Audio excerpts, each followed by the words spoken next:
Praise the Lord. இந்த காலை வேளையில் உங்களை எல்லாரையும் சந்திக்கிறது மிகுந்த சந்தோஷம். நாம் இந்த காலை வேளையில் சங்கீதம் 18வது சங்கீதத்திலேருந்து நாம் தியானிக்க போகிறோம். உங்கள் பைபிளில் நீங்கள் எல்லாரும் திருப்பிக் கொள்ளுங்க. சங்கீதம் 18 முதல் 3 வசனங்களில் 2 காரியங்களை நாம் கவனிக்க போகிறோம். முதலாவது நம் தேவனை குறித்து ஒரு வெளிப்பாடு. 2வது வசனத்தில் பார்த்தீங்கன்னா அருமையான வார்த்தைகளை நம் ஆண்டவரை குறித்து நாம் அந்த இடத்துல சங்கீதக்காரன் எழுதி வைக்கிறது நாம் பார்க்கிறோம். அடுத்த காரியத்தை நாம் பார்க்கிறது முதல் 3 வசனங்கள்ல இப்படியெல்லாம் தேவன் நமக்கு நன்மை செய்திருக்கிறார், நாம் எப்படி பிரதி உத்தரவு கொடுக்க வேண்டியதுன்றது அடுத்த காரியத்தை நாம் முதல் 3 வசனங்களை நாம் தியானிக்கிறோம். சரி, 18வது சங்கீதத்தை நாம் பார்க்கும் போது சங்கீதக்காரன் அவர் விடுவிக்கப்படும் போது 2 சாமுவேல் 22வது அதிகாரத்தில் நாம் இந்த வசனங்களை நாம் வாசிக்கிறோம். அவருடைய டெலிவரன்ஸில் அவர் எழுதுகிற பாடலாக அது இருக்கிறது.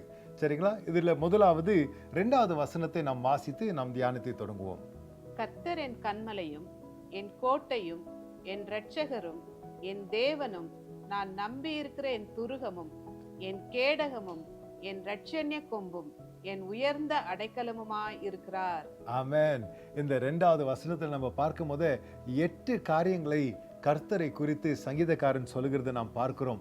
முதலாவது அவர் சொல்லுகிறார், கர்த்தர் he is my refuge, என்னுடைய கன்மலையாக என் தேவன் இருக்கிறார். ஃபார் மை ரெஃப்யூஜ், என்னுடைய உயர்ந்த அடைக்கலமாக, என்னுடைய கன்மலையாக என் தேவன் இருக்கிறார் என்று சொல்கிறார். he is the rock of ages, மாறாத கன்மலையாக நம் தேவன் இருக்கிறார். கன்மலை நம்ம யோசிக்கும் போதவே அது பாதுகாப்பை குறிக்கிறது என்று நாம் அறிந்திருக்கிறோம், இல்லைங்களா?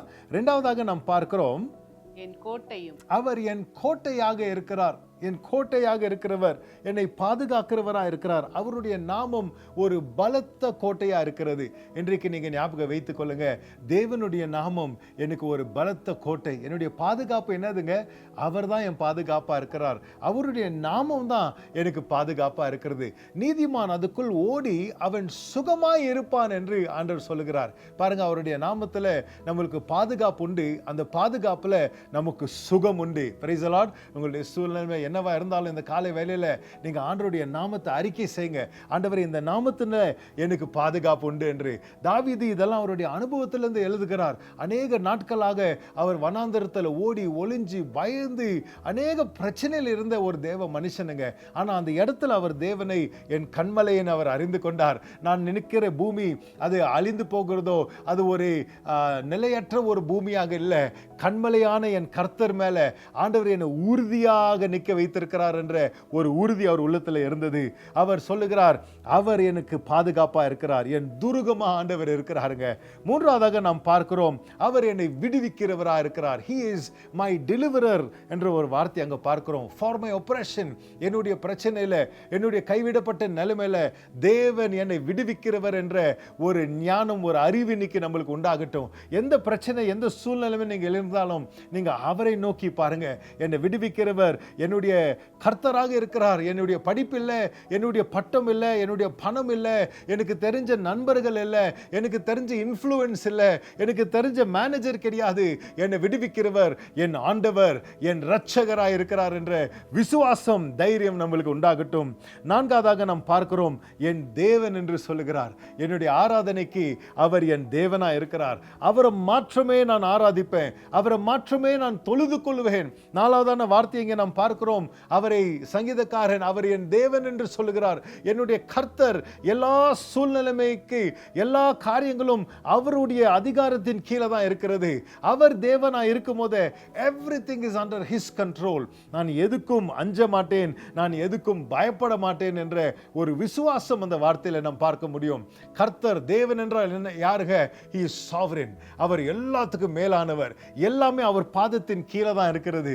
அவர் என் தேவனா இருக்கிறார். நான் ஆராதிக்கிற தேவன் கல்லோ மண்ணோ இல்லை. நான் ஆராதிக்கிற தேவன் யாருங்க? ஜீவனுள்ள ராஜாதி ராஜாவாக இருக்கிறார். அவர் எங்களோடு இருக்கிறார், என்னை பார்த்து கொண்டிருக்கிறார்.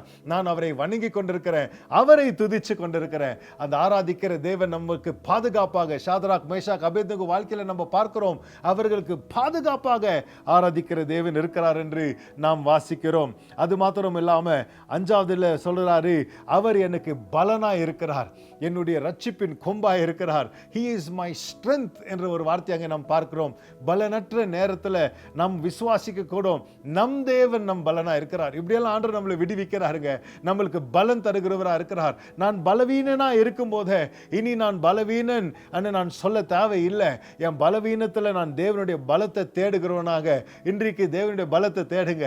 நீங்க பாடுங்க, மோசே சொன்னது போலவே, ஆண்டவரே நீரே என் பலனா இருக்கிறீரப்பா, நீரே என்னுடைய பலனா இருக்கிறீர். எனக்கு சத்துவம் இல்லாத நேரத்தில் ஆண்டவரே, நான் சோர்ந்து போயிருக்கிற அந்த நேரத்தில் ஆண்டவரே, என் உள்ள குறுகி போய் கொண்டிருக்கிற அந்த நேரத்தில் அப்பா, எதிரிகளை பார்த்து நான் பயந்து கொண்டிருக்கிற அந்த நேரத்தில் அப்பா, யோசேபாத்து பார்க்கிறான், 3 தேசங்கள் 3 ராஜாக்கள் விரோதமாக நிற்கிறாங்க.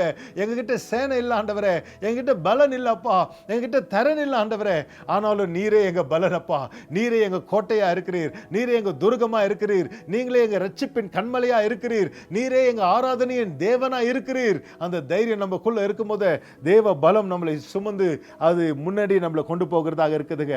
ஹல்லேலூயா. ஆறாவதாக அங்க பார்க்கிறோம், he is a buckler. நம்மளுக்கு அவர் ஒரு கேடகமாக இருக்கிறார். அவர் நம்மளுக்கு துர்கமா இருக்கிறாரு. அவர் நம்மளுக்கு ஒரு கேடகமா இருக்கிறார். ஆவிக்குரிய சர்வாயுத வர்க்கங்களை நாம் தரித்து கொண்டிருக்கிறோம். அதுக்கு மேல நாம் விசுவாசத்தின் கேடகத்தை எடுத்துக்கொள்கிறோம். ஆண்டவர் சொல்லுகிறாரு, நானே அந்த கேடகமா இருக்கிறேன்னு. அதுதான் இங்க சங்கீதக்காரன் எழுதுகிறாரு, he is my buckler. அப்படின்னா அவர் என்னுடைய கேடகமா இருக்கிறார் என்று அவர் அங்க ஆண்டவரை கொண்டாடுகிறது நாம் பார்க்கிறோம். எந்த எதிரியும், எந்த தீங்கும், எந்த மந்திர சூன்யமும், எந்த பிசாசின் கட்டுகளோ, எந்த எதிரியின் சூழ்ச்சிகளோ உங்களை தொட முடியாதுங்க. ஏன்னா நம்மளுக்கு கேடகமாக நம் தேவனே இருக்கிறார். இந்த காலை வேளையில் நீங்க உற்சாக அடியுங்க.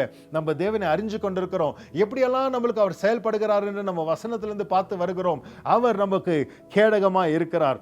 அது மாத்திரம் இல்லாமல் ஏழாவது காரியமாக அந்த 2வது வசனத்தை நம்ம பார்க்கிறது, he is my horn, he is my power. அவர் என்னுடைய கொம்பாக இருக்கிறார், அவர் என் ரட்சனை கொம்பாக இருக்கிறார் என்று. இந்த கொம்பு என்ன, இந்த கொம்பு நம்ம சொல்லும்போது பார்த்தீங்கன்னா it indicates power. அது சக்தியும் அது வல்லமைக்குரிய ஒரு காரியமாக இருக்கிறது. ஆண்டவர் சொல்லுகிறாரு, அவர் நம்மளுக்கு பலம் மாத்திரம் அல்ல, அவர் நமக்கு வல்லமையா இருக்கிறார். அவர் நம்ம ரட்சணிய கொம்பா இருக்கிறார். அவர் நம்ம துருகமா இருக்கிறார். நம் தேவனை நாம் இந்த காலை வேளையில ஆராதித்துக் கொண்டு இருக்கிறோம். அவர் நம்மளுடைய அது போல ஒரு வல்லமையா இருக்கும் போது அவருக்கு விரோதமா யார் வர முடியுங்க? He is the ultimate power and that power is resting in us, is resting upon us. Hallelujah. இந்த காலை வேளையில நம்ம தேவனை குறித்து நாம் அறிந்து கொண்டிருக்கிறோம். அவரை நீங்க விசுவாசிங்க. கடைசியாக 8வதாக அங்க நம்ம பார்க்கிறோம், he is my high tower. என் உயர்ந்த அடைக்கலமானவர் என்று அந்த வசனத்துல நம்ம பார்க்கிறோம். ஹல்லேலூயா. எந்த நாள், எந்த பிரச்சனைகள், எந்த சூழ்நிலைகள் வந்தாலும் நீங்க கவலைப்படாதீங்க. உயர்ந்த இடத்துல ஆண்டவர் நம்மளை வைத்திருக்கிறார். எந்த விதமான புயல் காத்துகளோ நம்மளுக்கு விரோதமாக வந்தாலும் அது நம்மளை தொட முடியாது. ஏனென்றால் ஆண்டவர் நம்மளை ஒரு உயர்ந்த இடத்துல நம் தேவன் நம்மளை வைத்திருக்கிறாருங்க. இதெல்லாம் இந்த 2வது வசனத்துல 8 காரியங்களை ஆண்டவரை குறித்து பார்க்கிறோம். எப்படி நம்மளை விடுவிக்கிறார், எப்படி நம்மளை பாதுகாக்கிறார், எப்படி நம்மளை சத்துவம் கொடுத்து நம்மளை பலப்படுத்துறார், அவரே நம்மளுக்கு எப்படி நம்ம வல்லமையா இருக்கிறார், உயர்ந்த ஸ்தலத்துல நம்மளை வைக்கிறார் என்று இந்த 2வது வசனத்துல நம்ம பார்க்கிறோங்க. திருப்பி நம்ம 1வது வசனத்துல இருந்து நம்ம பார்த்தோம்னா 1வது வசனம், 2வது வசனம், 3வது வசனம், இப்படிலாம் செய்கிற தேவனுக்கு நாம் எப்படி பிரதி உத்தரவு கொடுக்க வேண்டும் என்று இந்த வசனங்களை பார்க்கிறோம். 1வது வசனத்தை நாம் வாசிப்போம். என் பலனாகிய கர்த்தாவே உம்மில் அன்பு கூறுவேன். என் பலனாகிய கர்த்தாவே உம்மில் நான் அன்பு கூறுவேன். முதலாவது நாம் செய்ய வேண்டியது, நாம் அவரை அன்பு கூறலாங்க. ஆண்டவர் நம்மளுக்காக இரவும் பகலும் இஸ்ரவேலை காக்கிற தேவன், தூங்காமல் உறங்காமல் அவர் நம்மளை பாதுகாக்கிறார். அவருக்காக நம்ம என்ன செய்வோம்? நம்ம அவரை அன்பு கூறுவோம். 2வது வசனத்துல நாம் அவரை விசுவாசிப்போம். 3வது வசனம் சொல்லுது, நாம் அவரை துதிப்போம். Let us praise him. இந்த 3 காரியம் இன்னைக்கு நம்ம வாழ்க்கையில காணப்படட்டுங்க. அவரை நேசிப்போம், அவரை விசுவாசிப்போம், அவரை துதித்து கொண்டே இருப்போம். வாங்க நம்ம ஜெபிக்கலாம். பிதாவே, இந்த காலை வேளையில உமக்கு நாங்க நன்றி சொல்லுகிறோம்ப்பா. எங்களை நீர் நேசித்து, எங்களை அன்பு கூர்ந்து, ஒரு நாளும் எங்களை பாதுகாத்து, எங்களை உயர்ந்த ஸ்தலத்துல வைத்து, எப்படியெல்லாம் 2வது வசனத்துல 8 ஆசீர்வாதங்களை நாங்க பார்க்கிறோமோ ஆண்டவரே, இப்படியெல்லாம் நீர் எங்களுக்கு உம்மை வெளிப்படுத்தி இருக்கிறீரே, உமக்கு நாங்க நன்றி சொல்கிறோம்ப்பா. இந்த நாள் முழுதும் உம்மை நாங்க அன்பு கூற, இந்த நாள் முழுதும் உம்மை நாங்க விசுவாசிக்க, இந்த நாள் முழுதும் உம்மையே துதித்துக் கொண்டிருக்க எங்களுக்கு பலன் தாங்க. உமக்கு துதிகன மகிமை உண்டாகட்டும். இயேசு மூலம் ஜெபிக்கிறேன் பிதாவே. ஆமென். ஆமென். கர்த்தர் உங்கள் எல்லாரையும் ஆசீர்வதிப்பாராக. கேட்ட வசனத்தின் பிரகாரம் நாம் செயல்படுவோம். தேவனுடைய ஆசீர்வாதங்களை அனுபவிப்போம். கர்த்தர் உங்களோடு இருப்பாராக. ஆமென்.